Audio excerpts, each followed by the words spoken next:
I'm going to read a bit from the kind of forthcoming novel, which is a prequel to my first novel, Trainspotting. And it's the voice of the central character, Renton, who, before he was a hardcore junkie, kind of had packed in his job as a joiner, become a student at Aberdeen University, had a nice girlfriend called Fiona, and from Newcastle, and was basically sort of seemed to be having quite a his kind of path was basically set, but he got involved in the heroin scene in Edinburgh, and he's been trying to sniff out a similar contact in Aberdeen, and he's met this guy called Don, who's kind of like the lone junkie in Aberdeen at the time. It was very hard to get heroin in the early 80s in Aberdeen, believe you me. So this is Renton sort of talking about going through Aberdeen. Another day of stoic ambulation through the city, scalped by licks of hard wind. Union Street paraded before me like tarnished family silver with a long-standing Brasso bypass. Edinburgh could be bleak, but Aberdeen really took the fucking pish. A life could be wasted, waiting for the sky to change from grey to blue. But then, it split ferociously, and sunlight burst through, pouring over the city, reflecting off the glittering granite. But the blood was pounding in my head, making me want to be somewhere else. Then it was away, again, and the heavy cloak of grey was back on me. I like the way my mind slows down, walking under the sky, until I'm numbed and thoughtless, free from the oppressive burden of endless mundane choices. I clock an old boy, standing by a wall to catch his puff, who looks up semi-startled to see me beside him. "I thought we were going to get the sun for a minute," he said. "Aye, just for a minute." I moved on in realisation that I'd just substituted one tomb for another. But that's all too. I liked the city, and I generally liked the people. They were pretty cool and easygoing, not brash, self-mythologising wankers like so many Lowland Scots who rabbited on, believing that you saw them as movers and shakers when they were invariably fucking bores. In preference to the student social life, I'd drink with the old fellies who tell me tales of trawler fishing in the docks, football gadgets who blithered on about games and rows past. They seldom felt the need to pick themselves up. It was all very matter of fact. I was always the lone student in these places.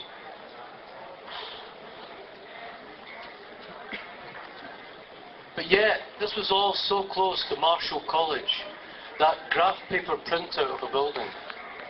Only occasionally would I venture into the Students' Union bar with my pal Bisto and some others, or Fiona, but I avoided it as much as I could.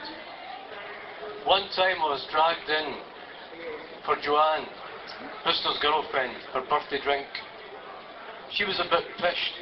She turned to us in company in a nasty, accusing way, said, "What do you do all the time, Mark? Where do you go?" Somebody else said something about the mysterious Mark Renton, and I could check Fiona looking at me with encouraging intent. All the eyes on me as I laughed and said something lame about liking to walk. The tight sneer of dubiety never left Joanne's sallow pus. In reality, I spent loads of my free time hanging around these dockside bars, waiting for dawn. I started going to his place regularly, keeping it all from Fiona. Don and I had quickly developed a kind of association where you never actually consider whether or not you really like the other party. Their human qualities become irrelevant. Aye, he was prone to rambling on, but in that junky way, where they don't really expect you to listen, where it's like a soliloquy to the world and you're part of the audience. They talk as if to confirm that they're still alive, like stopping might mean that they'll simply cease to exist and just evaporate like vampires under a beam of sunlight. My chance to market was when I came off the boats with a big money like, out in Denmark, see? Aye man, I went in the yards there, literally fucking selling them to Eskimos. Not a word there a lie, man. Greenland, the Danes had it sussed. Like, when the boat building market went into recession, they forced the Inuit out of their own hunter-gatherer lifestyle and got them fishing in order to sell the boats to them. He winked, tapped his skull. Then I went on to Hamburg, met Lottie. She was a singer, like. Bitch fucking burned me down, man. That's fucking women for you, eh? Hear a lot of them. But fuck them all. It's alright back in Aberdeen now, like man. But you ken what I'm going to do, man? I'm going to write a book about my life. It'll be a bestseller and all. Ah, you didn't ken half of it, man, this book. I'll read it, Gaj. I'm a reader. Student, you gotta be, Don observed, then added in truculence. You ken, I could have gone to that uni. I hated the way some working class cunts put university on pedestal. If they spent any time in one, they soon change their mind about these fucking factories. I've no doubts about that, mate, I said, thinking, if you hadn't been a fucking junky loser. It was Saturday morning when Fiona next came round. She was no mug, but although we were in a relationship, we both had independent lives as well.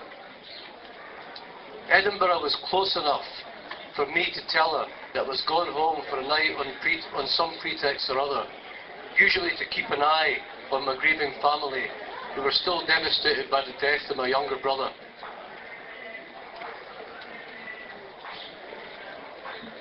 In reality, I'd be on Don's couch, in a section of Aberdeen where few students or lecturers ventured. This time though, my look seemed to confirm the impression my absence from classes throughout the week had given her, namely, that something was wrong. Mark, where have you been? Are you alright? Aye, I think I've picked up a bad dose of flu. You look terrible. I'm gonna go down and get you some Nimsip bit. Can you do me a photocopy of your Renaissance notes? Course I can. You should have told me you were suffering like this, you dafty, she said, kissing my sweaty brow and heading out. She returned half an hour later with the medicines. Then she left us to go to where she worked on a Saturday. I waited for a bit, anxious to get away from the room's stale chemical smell. My smell. Couldn't she smell me? I could smell me. And I followed her down the road. Fiona did volunteer work on Saturday mornings with deprived kids, rowdy wee urchins who loved her. Jug-eared, budding psychopaths would go all flushed when she greeted them. Hard-eyed, gum-chewing wee lasses would suddenly sook for attention. I clocked her meeting a bunch of them outside the lemon tree. She looked happy. She was a fucking straight peg. She'd talked about us finding a flat together next year. Then graduation, 9-to-5 jobs, and another flat with a mortgage. Then engagement, then marriage, a bigger mortgage on a house, children, expenditure.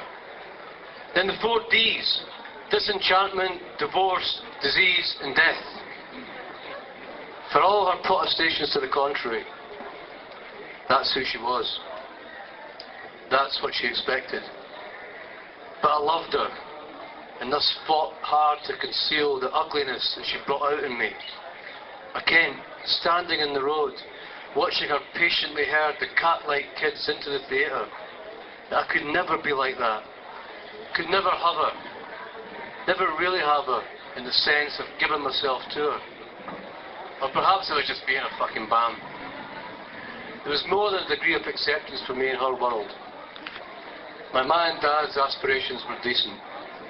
I fucking hated that word. It made my skin crawl. But they cared.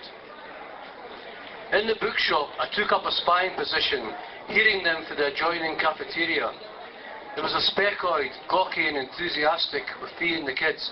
"Oh, boys and girls, can you put your paper and pens away and come with me just now?"